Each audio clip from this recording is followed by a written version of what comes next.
함께 오늘 본문의 말씀을 가지고 하나님 수저의 삶이라는 제목으로 함께 말씀을 나누겠습니다. 세상은 공평해 보이지 않습니다. 수저론이라는 말이 있습니다. 이 수저론이라는 말이 무엇이냐면 부모가 자녀를 경제적으로 뒷받침해주는 그 능력을 이 수저에 비유한 것입니다.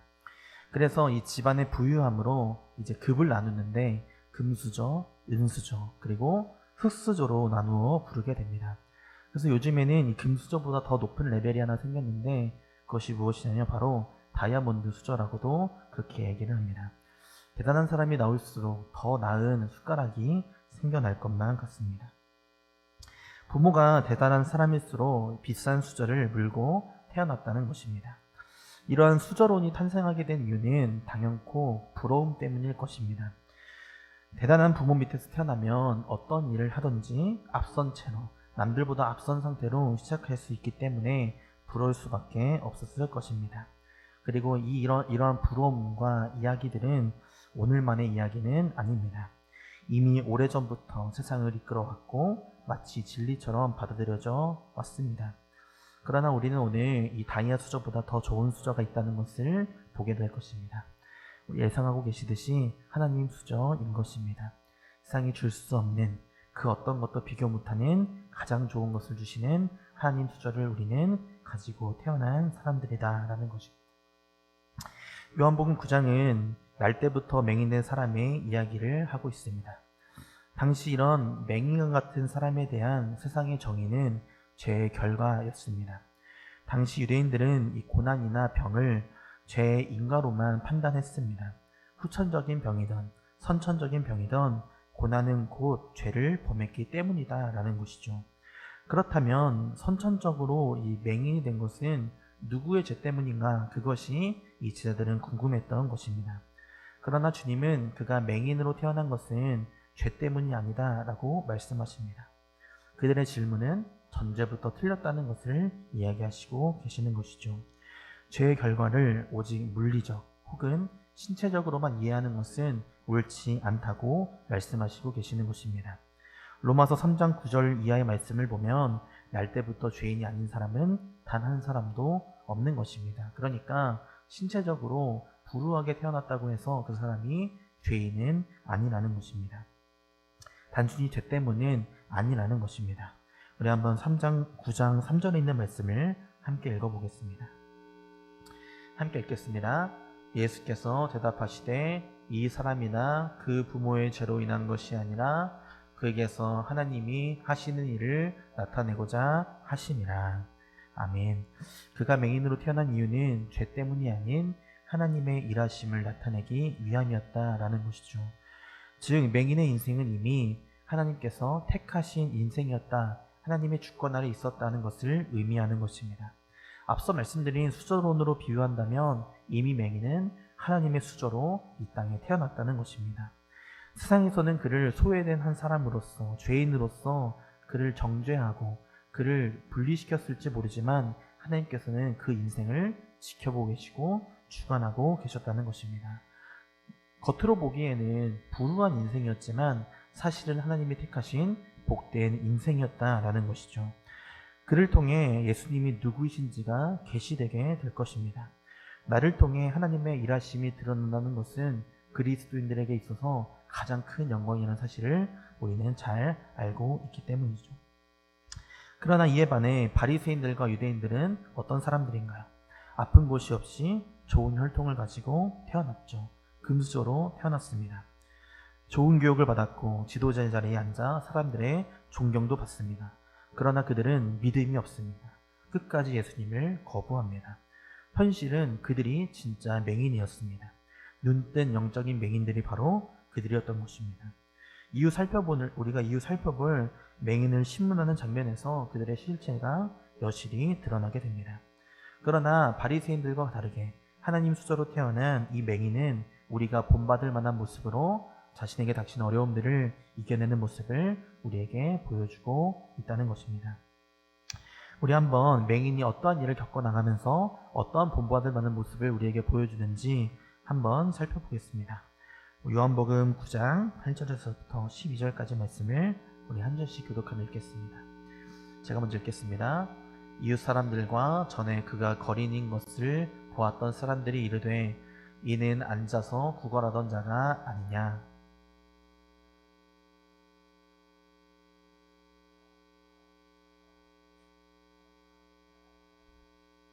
그들이 묻되 그러면 내 눈이 어떻게 떠졌느냐.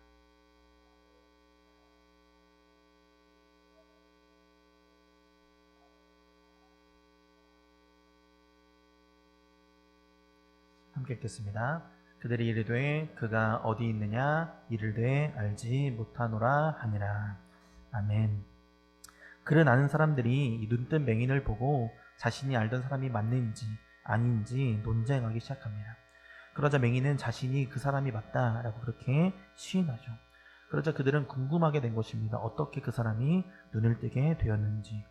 맹인은 예수님이 자신에게 하신 일을 그들에게 설명해 줍니다. 그리고 그 이야기를 들은 사람들은 그러면 예수님은 어디 있느냐 그렇게 찾기 시작하고 있는 것이죠. 그러나 예수님은 이미 그 자리에 계시지 않았고 그로 인해서 맹인은 모른다 답변합니다. 그러자 사람들은 이 맹인을 데리고 바리새인들 앞으로 데려가게 됩니다. 왜 바리새인들에게 이 맹인을 데려가게 된 것일까요? 두 가지 이유가 있습니다. 첫 번째는 먼저 맹인이 눈뜬 것은 전대미문의 사건이었기 때문인 것입니다. 한 번도 일어난 적이 없었던 사건이었던 것입니다. 메시아가 오실 때 맹인의 눈을 뜨게 하실 것이라는 예언은 있었습니다. 그러나 아직까지 맹인이 눈을 떴다는 이야기는 한 번도 들어본 적도 없었기 때문에, 구약 어디에도 기록된 적이 없었기 때문에 그에 대한 궁금증으로 바리새인들에게 찾아간 것이 첫 번째고, 두 번째 이유가 진짜 이유인데 그 이유를 한번 살펴보겠습니다. 한번 14절에서부터 17절까지 말씀을 함께 읽어보겠습니다. 한 절씩 교독하겠습니다. 예수께서 진흙을 이겨 눈을 뜨게 하신 날은 안식일이라.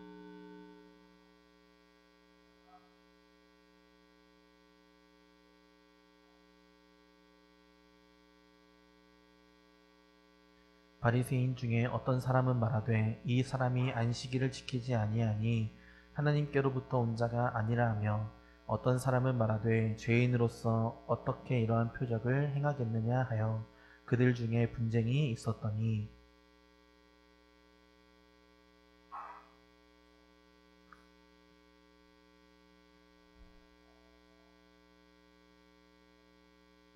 아멘. 그들의 주된 이 바리새인들 앞으로 찾아갔던 이유는 맹인을 눈뜨게 하신 일을 안식일에 행하셨기 때문인 것입니다. 이 안식일에 대하여 병적으로 집착하는 유대인들에게 있어서 안식일에 이러한 기적을 행한다는 것은 굉장히 어려운, 혼돈스러운 일이었을 것입니다. 즉 예수가 안식일을 범한 죄인이냐, 아니면 기적을 행했기 때문에 죄가 없는 하나님께서 보내신 자냐라고 그렇게 혼란스럽고 서로 논쟁이 일어난 것입니다. 그래서 그것을 판단해줄 바리새인에게 이 맹인을 데리고 찾아가게 된 것이죠. 그러나 바리새인들도 그들과 다르지 않았습니다. 그들끼리도 서로 논쟁하는 모습을 보여주고 있는 것이죠. 이러한 논쟁이 지속되자 정답을 찾으려는 듯 이 맹인에게 질문을 던지고 있는 것입니다. 그래서 너는 그를 누구라 생각하느냐? 맹인은 선지자라 대답하고 있습니다. 맹인은 분명히 예수님을 하나님께로부터 온 자다, 죄가 없으신 분이다 라고 그렇게 이야기하고 있는 것입니다. 그러나 맹인의 대답은 바리새인들이 원하는 대답은 아니었던 것 같습니다. 함께 이어지는 18절에서부터 이 3절에 있는 말씀을 한번 읽어보겠습니다. 한 절씩 교독하며 읽겠습니다. 유대인들이 그가 맹인으로 있다가 보게 된 것을 믿지 아니하고 그 부모를 불러 묻되,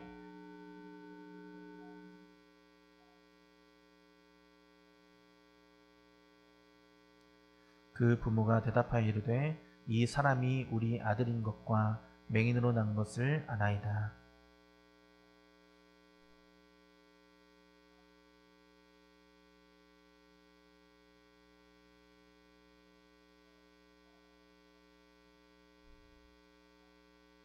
그 부모가 이렇게 말한 것은 이미 유대인들이 누구든지 예수를 그리스도로 시인하는 자는 출교하기로 결의하였으므로 그들을 무서워함이로라.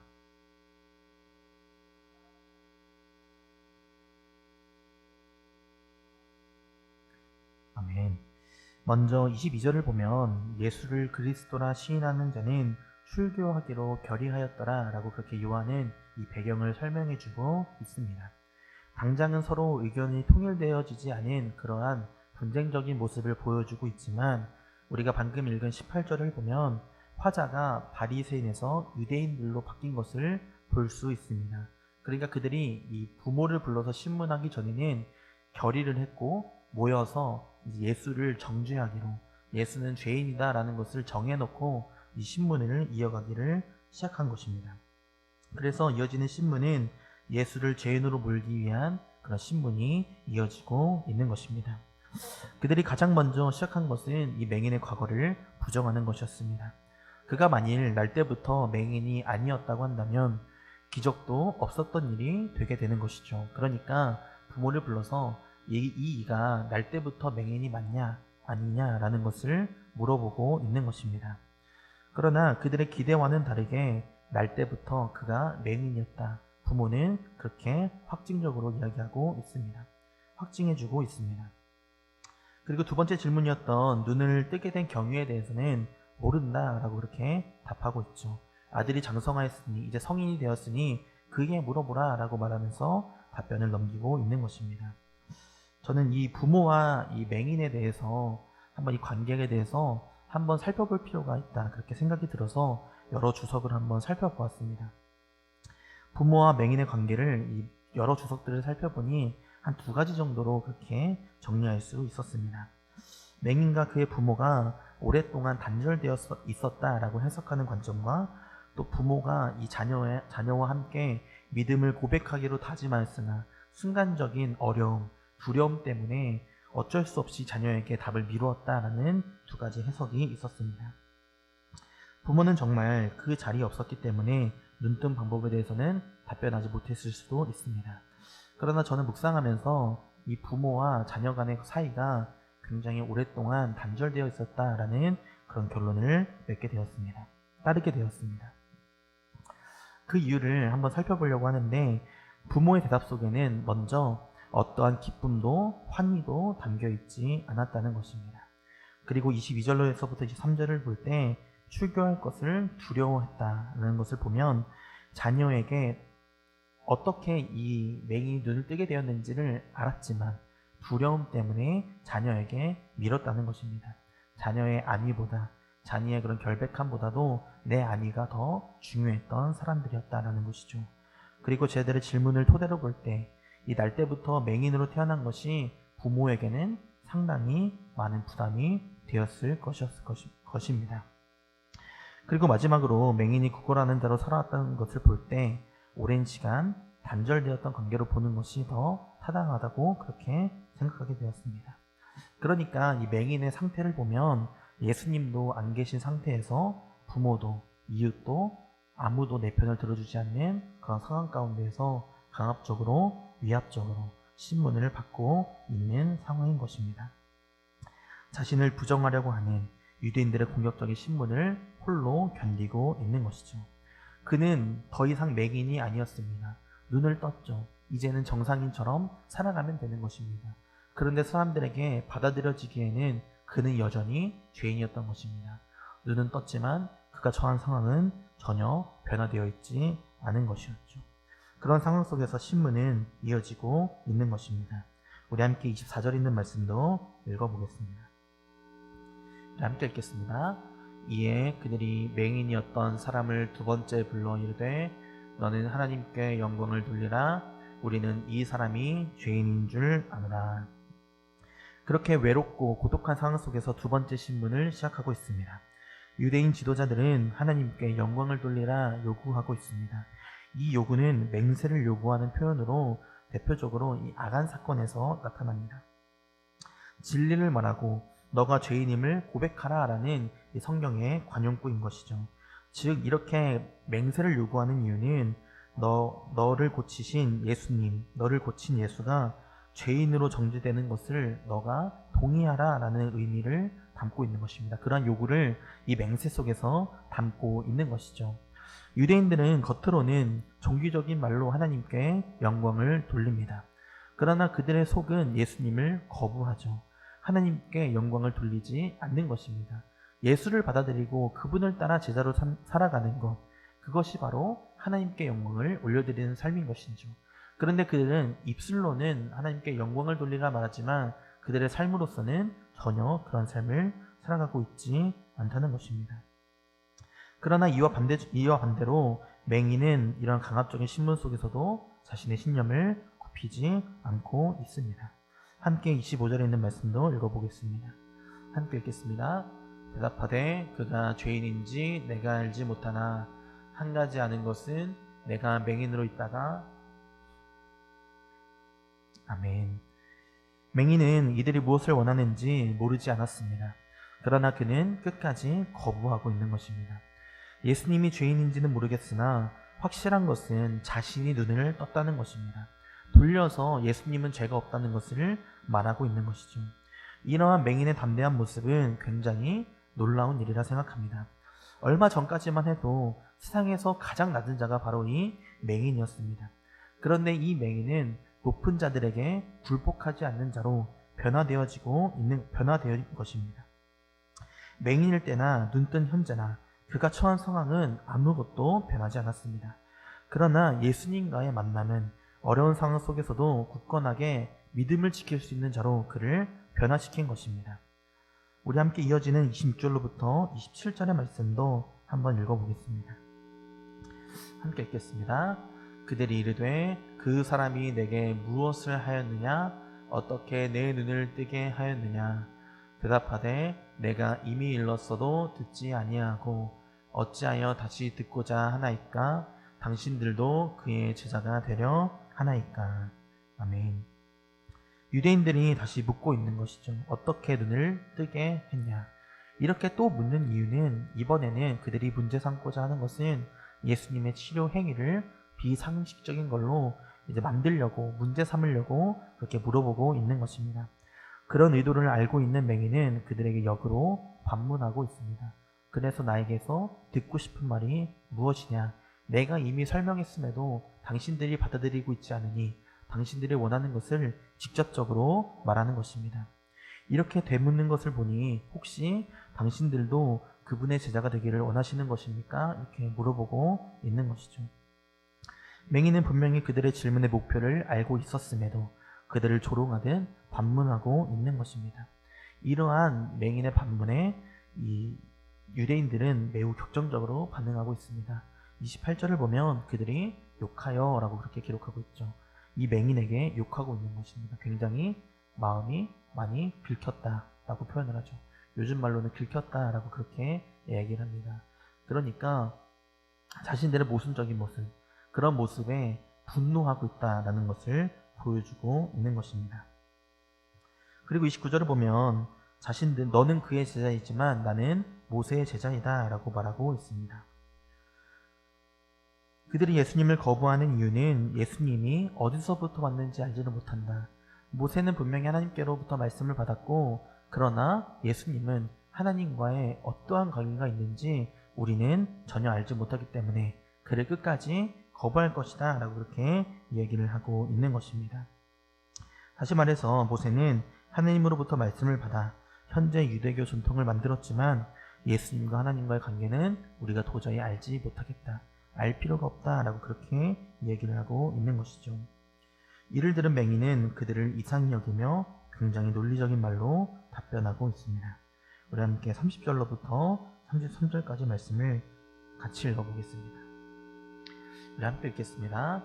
그 사람이 대답하여 이르되 이상하다. 이 사람이 내 눈을 뜨게 하였으되 당신들은 그가 어디서 왔는지 알지 못하는도다. 하나님이 죄인의 말을 듣지 아니하시고 경건하여 그의 뜻대로 행하는 자의 말은 들으시는 줄을 우리가 아나이다. 창세 이후로 맹인으로 난 자의 눈을 뜨게 하였다함을 듣지 못하였으니 이 사람이 하나님께로부터 오지 아니하였으면 아무 일도 할 수 아멘. 눈을 뜨게 한 것으로 맹인은 확신하고 있습니다. 예수님의 기원은 하나님께 있다는 것을. 그런데 왜 당신들은 알지 못하는 것이냐? 의문을 품고 있는 것이죠. 하나님이 죄인의 말을 듣지 않고 그의 뜻대로 행하는 자의 말을 들으시는 줄을 나는 안다. 그런데 왜 당신들은 예수님을 알지 못하느냐 말하고 있는 것입니다. 창세 이후로 맹인으로 난 자의 눈을 뜨게 했다는 것을 우리는 들어본 적이 없지 않습니까? 그러나 내 인생을 통해서 예수님이 드러나지 않았습니까? 내 눈을 뜨게 하신 예수님이 바로 여기 있습니다. 우리에게 이야기하고 있는 것이죠. 그들에게 이야기하고 있는 것이죠. 그러니 하나님이 보내신 분이 아니라면, 예수님이 만일 하나님이 보내신 분이 아니라면 도대체 누구이겠습니까? 라고 그들에게 반문하고 있는 것입니다. 예수님은 분명히 하나님께서 보내신 분이시고 당신들이 틀렸다 담대하게 이야기하고 있는 것입니다. 맹인으로 태어나 모든 사람이 자신을 죄인이라 말하는 세상 속에서 살아왔습니다. 부모와 주변의 사람들로부터 소외되었고 구걸하며 살았고 조롱받는 자로 살아왔습니다. 그러나 이제는 예수를 만나 눈을 뜨게 되었고 그분이 하나님께서 보내신 분이라는 것을 알았으니 자신은 그분의 제자라고 고백하고 있는 것입니다. 그의 가장 큰 변화는 눈을 뜨게 된 것이 아닌 것입니다. 그의 신분이 변화되었다는 것입니다. 그의 모든 것이 변화되었다는 것입니다. 그가 눈을 뜬 것은 단순히 육체의 눈을 뜬 것이 아닙니다. 정말로 이 세상의 진리를 분별할 수 있는 눈을 뜨게 된 것입니다. 그러니 어떠한 상황 속에서도 그는 자신의 믿음을 굽히지 않고 있는 것입니다. 부모가 두려워했던 혹은 모든 사람들이 두려워하는 공동체로부터의 출교, 사회적으로 소외된다고 할지라도 그것을 두려워하지 않고 버티고 맞서고 있는 모습을 보여주고 있는 것입니다. 도저히 굽힐 수가 없는 것이죠. 세상이 이상하게 돌아가고 있다는 것을 그는 깨달은 것입니다. 우리의 삶도 마찬가지입니다. 맹인이 눈을 뜬 것처럼 영적인 맹인이었던 우리의 눈을 뜨게 하여 주셨습니다. 그러면 우리도 이 세상의 이상함을 아는 자들로 살아가고 있는 것이죠. 맹인이 그러한 삶을 보여준 것처럼 모든 상황을 넘어서 우리는 하나님의 은혜로 굳건하게 담대하게 타협하지 않고 살아갈 수 있는 것입니다. 그런 자로 우리를 택하시고 부르셨다는 것이죠. 그런데 우리는 무엇이 두려워서 아직도 세상에 휘둘리며 살아가고 있는 것일까요? 맹인의 부모처럼 출교가 무서워서, 죄인으로 취급당하는 게 아니면 무서워서, 세상에서 도태되는 것이 무서워서 우리는 어떠한 두려움 때문에 예수님의 사람으로 살아가는 것을, 세상과 타협하지 않는 것을 두려워하며 살아가고 있는 것일까요? 이 세상의 참된 주인은 하나님이십니다. 모든 것은 하나님의 주권 아래 있습니다. 모든 만물은 예수 그리스도로 말미암아 지은 바 되었습니다. 우리에게 이 진리를 알게 하여 주셨습니다. 그러니 우리는 이 맹인이 보여주는 태도처럼, 이런 모습처럼 세상과 타협하지 않고 살아갈 수 있다는 것입니다. 우리는 하나님이 택하신 백성입니다. 세상을 사는 그리스도인이 아닌 그리스도인으로서 세상을 살아가는 존재인 것입니다. 그리고 우리는 단 한 분만 두려워하면 되는 것입니다. 그리고 우리는 세상이 아닌 단 한 분에게만 엎드려 절하며 살아가면 되는 것입니다. 우리 마지막으로 요한복음 9장 35절로부터 38절까지 말씀을 읽고 말씀을 맺겠습니다. 우리 함께 읽겠습니다. 예수께서 그들이 그 사람을 쫓아냈다 하는 말을 들으셨더니 그를 만나 이르시되 내가 인자를 믿느냐? 대답하여 이르되 주여 그가 누구시오니이까? 내가 믿고자 하나이다. 예수께서 이르시되 내가 그를 보았거니와 지금 너와 말하는 자가 그이니라. 이르되 주여 내가 믿나이다 하고. 외로운 상황 속에서 바리새인들과 유대인들과 맞서고 있는 상황 속에서도 굽히지 않았던 이 맹인은 예수님 앞에서 엎드려 절하게 됩니다. 우리가 두려워해야 하는 분은 이 땅을 지으신 만물의 주, 만군의 주 여호와 하나님이신 줄로 믿습니다. 우리는 이 세상을 두려워하며 살아갈 필요가 전혀 없다는 것입니다. 진짜 우리가 순복하며 엎드려야 하는 것은 바로 예수님의 앞이라는 것입니다. 출교를 당해 내쫓겼습니다. 그럼에도 불구하고 그는 믿음을 놓지 않고 있었다는 것입니다. 그렇게 출교를 당했지만 그 출교당했다는 소식을 듣고 예수님이 찾아오십니다. 그리고 그에게 말씀하시죠. 네가 인자를 믿기를 원하느냐? 내가 그라. 사랑하는 성도 여러분, 우리의 소망은 이 땅 위에 있지 않습니다. 우리를 택하신 하나님께 있습니다. 우리는 그 어떤 수저보다 좋은 하나님의 수저로 태어났습니다. 그 수저는, 우리가 갖고 있는 이 수저는 어떠한 것보다 강하고 크고 위대하다는 것입니다. 이제는 더 이상 세상에 휘둘리지 않기를 소망합니다. 맹인과 같이 우리의 삶을 통해 하나님의 역사가 드러나기를 간절히 소망합니다. 2025년도 이제 얼마 남지 않았습니다.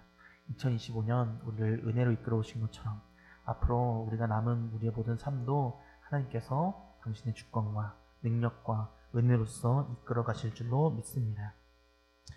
2026년을 또 지나 주님이 다시 오시는 그날까지 우리 성현교회가 세상에 흔들리지 않는 교회가 되기를 간절히 소망합니다. 단단한 믿음을 가지고 세상을 이기는 그런 교회로, 더 나아가서 세상을 변화시키는 그러한 교회로, 하나님의 살아계심을 증거하며 하나님께서 기뻐 받으시는 그런 영광스러운 교회가 되기를 주님의 이름으로 간절히 소망합니다.